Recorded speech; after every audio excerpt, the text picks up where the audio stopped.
আজকে চিকিৎসা বিজ্ঞান বড় বড় বিজ্ঞানের বিভিন্ন রকমের অংশ প্রদর্শন করতেছে। চিকিৎসা বিজ্ঞানের জনক কিন্তু ইবনে সিনা, আল রাজি, এরা যদি না থাকতো তাহলে কিন্তু চিকিৎসা বিজ্ঞান আসতো না। সুতরাং মুসলমানদের অবদান ভোলার মতো না।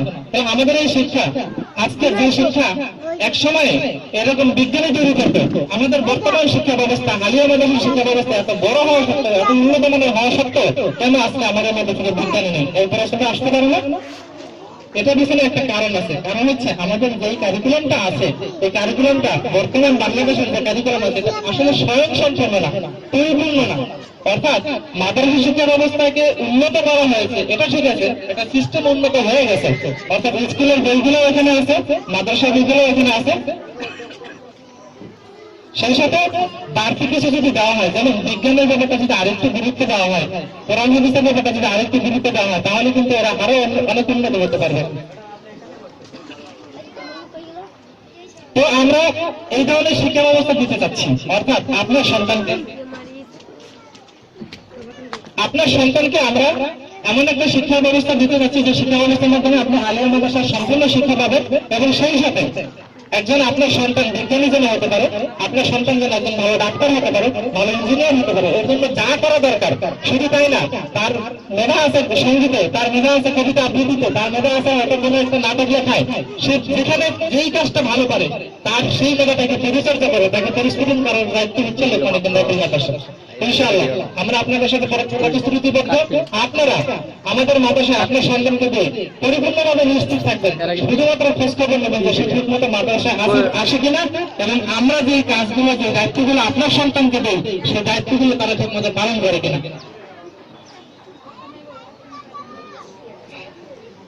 আমি আপনাদেরকে একটা উদাহরণ দেবো।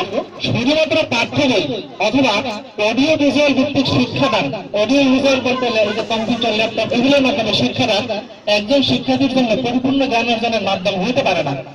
বরং 21 শতকের চ্যালেঞ্জ হচ্ছে এই যে এখনকার শিক্ষাটা হবে প্রজেক্ট ভিত্তিক শিক্ষা, অর্থাৎ প্রজেক্ট বেসড লার্নিং। সেই জিনিসটা কি? অর্থাৎ কোনো একটা কাজ তাকে দেওয়া হবে, একটা টিম তৈরি করা হবে, এই কাজটা তোমরা করো, তোমাদের দলনেতা হলো, দলনেতার মাধ্যমে কাজটা তোমরা সম্পন্ন করে আসবে 3 জন 5 জন 7 জন। তাহলে আর কি হবে? ওই 7 জন স্টুডেন্ট কিন্তু সম্পূর্ণ শিক্ষাটা নিজেদের মধ্যে আলোচনা করে নিজেদের মধ্যে করে শিখবে, আর যে স্টাফ এটা তত্ত্বাবধানে থাকবে সেটা কিন্তু দিয়ে ধরাই দেবে। তাহলে কি সেটা কি সবচেয়ে উত্তম শিক্ষা হয় না?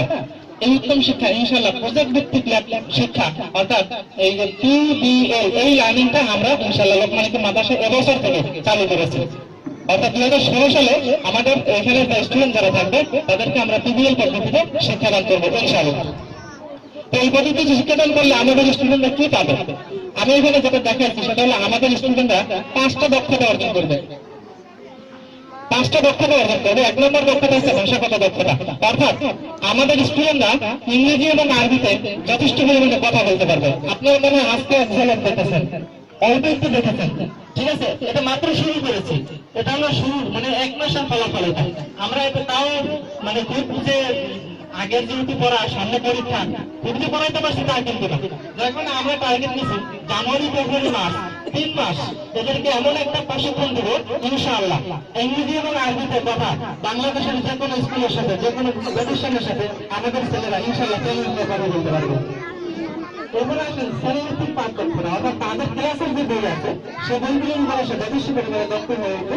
3 নম্বরে হচ্ছে অপসংস্কৃতি প্রতিরোধ দক্ষতা, অর্থাৎ আপনারা দেখছেন আজকে আমাদের বাচ্চারা কত সুন্দর সুন্দর বদল পাচ্ছেন, এরা কিন্তু ওইগুলো না গিয়ে থাকতে পারে, দেখতে আমার সাথে বেড়াতে পারছেন, গালি কিনা হইতে দিকটাই ভালো হয়ে যাবে, আর কিছু নেবে কিন্তু সেটা না বলে তারা আজকে তৈরির নামে গান গাচ্ছে, রাসূলের নামে গান গাচ্ছে।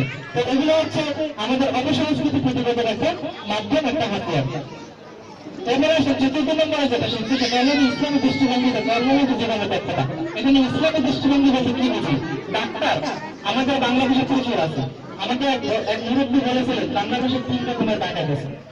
একটা হচ্ছে ডাকাত যারা সাধারণ ডাকাতি করে, আরেকটা হচ্ছে সিনিয়র ডাকাত যারা পুলিশ ডাকাতির উপরে ডাকাতি করে, আর একজন হচ্ছে মোস্ট সিনিয়র ডাকাত, তারা হচ্ছে ডাক্তার। আবার ডাক্তাররা নাকি মোস্ট সিনিয়র ডাকাত। রোগীদের বেডের উপরে ফেলাই দিয়া ওই বলে 20 লাখ। একটা মানুষত্ব বোধ যে তার ভিতরে থাকা দরকার ছিল, একটা মানুষের জন্য মমত্ববোধ যে তার ভিতরে থাকা দরকার ছিল, সেটা নাই।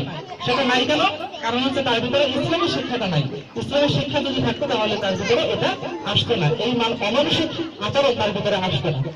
পঞ্চম নম্বরে আমাদের স্টুডেন্টরা দাওয়া দক্ষতা করতে পারবে, অর্থাৎ তারা কিছু শিখবে যেটা মানুষকে, এই যে আমার মুরব্বী বলে গেছেন যে ফাযাক্কির ইন্না ফাআতিজ যিকরা, বলতে থাকো হয়তো বা সে কোনো উপদেশ গ্রহণ করতে পারে।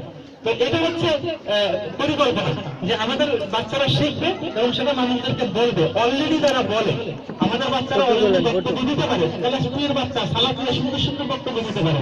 সময় থাকলে আপনাদেরকে শোনাইতাম, সময় সংকট। তো এখন আমরা তাহলে কি শিখাচ্ছি?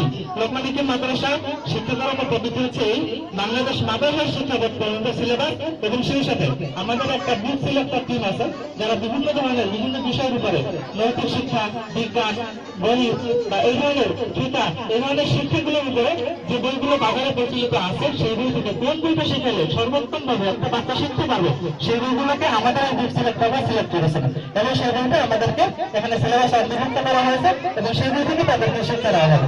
সুতরাং আমরা বলতে পারি আমরা অর্থাৎ লোকমান হাকিম দাখিল মাদ্রাসা বাজারের সেরা বই দিয়ে তাদের শিক্ষার্থীদেরকে শিক্ষা দেবে ইনশাআল্লাহ। আমরা একটু আলাদা, তার কারণ কি?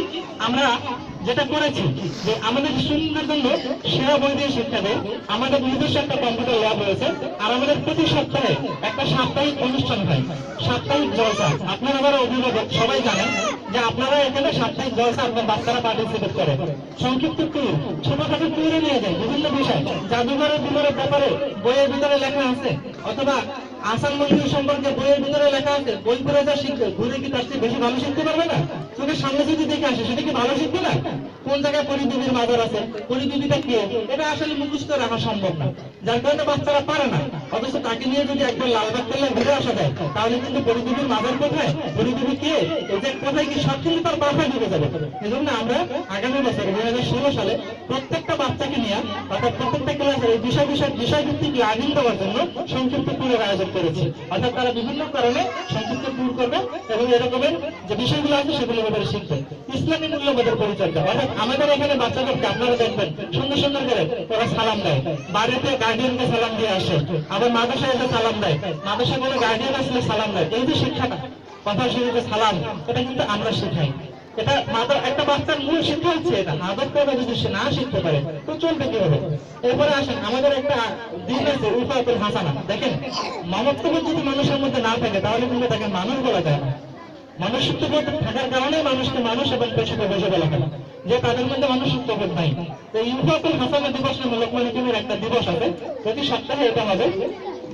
সেই দিবসের কার্যক্রম হচ্ছে অর্থাৎ একটা বাচ্চা আর একটা বাচ্চার খোঁজ খবর নেবে, কি অবস্থা তোমার শরীরের, কি অবস্থা তোমার পোশাক কেন ময়লা, তোমার শরীরের কোনো সমস্যা আছে কিনা, বাড়িতে কোনো সমস্যা আছে কিনা। এই যে একটা ছাত্রদের মধ্যে নিজেদের মধ্যে একটা ভালোবাসা, একটা মহব্বত বাড়ানোর জন্য আমরা একটা সাপ্তাহিক ভাবে এই দিনটা রেখেছি ইউফাতুল হাসানা দিবস।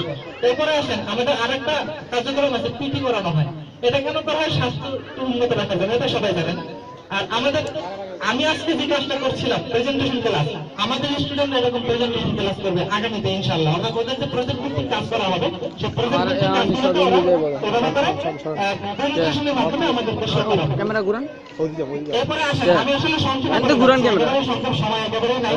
আমরা এক্সট্রা কারিকুলাম কিছু হাতে নিয়েছি, এই যে এমনি ঘুরান আমাদের এখানে ব্যক্তিগত শেখানো হয়, যেরকম টিম আছে বিতর্ক শেখানো হয়, সংগীত চর্চার জন্য আমরা সাইমন শিল্পী প্রতিষ্ঠান পরিচালক উনি আমাদেরকে সংগঠন কবিতা শেখানোর জন্য যে আজকে এখানে আপনারা দেখছেন টেলিভিশনে, উনি একজন টেলিভিশনের নিউজ খবর করেন, ঠিক আছে, এবং উনি একজন ভালো মানের সাংবাদিক। এখানে আসে ঢাকা ইউনিভার্সিটির কবিতা আবৃত্তি একাডেমির পরিচালক, এত বড় একজন শিল্পী মানে আবৃত্তিকার আমাদের এখানে এসে কবিতা শেখাচ্ছে। তারপরে অঙ্কন, ঢাকা ইউনিভার্সিটির চারুকলা ইনস্টিটিউট থেকে পাশ করা একজন ছেলে আছেন, উনি অঙ্কন শেখাবেন অর্থাৎ আর্ট শেখাবেন আগামী 2016 সালের জানুয়ারি থেকে। কিরাত প্রশিক্ষণ, আপনারা জানেন আমাদের রফিক হুজুর উনি একজন বিখ্যাত কারির শিষ্য, উনি আমাদের এখানে ক্লাস শেখান।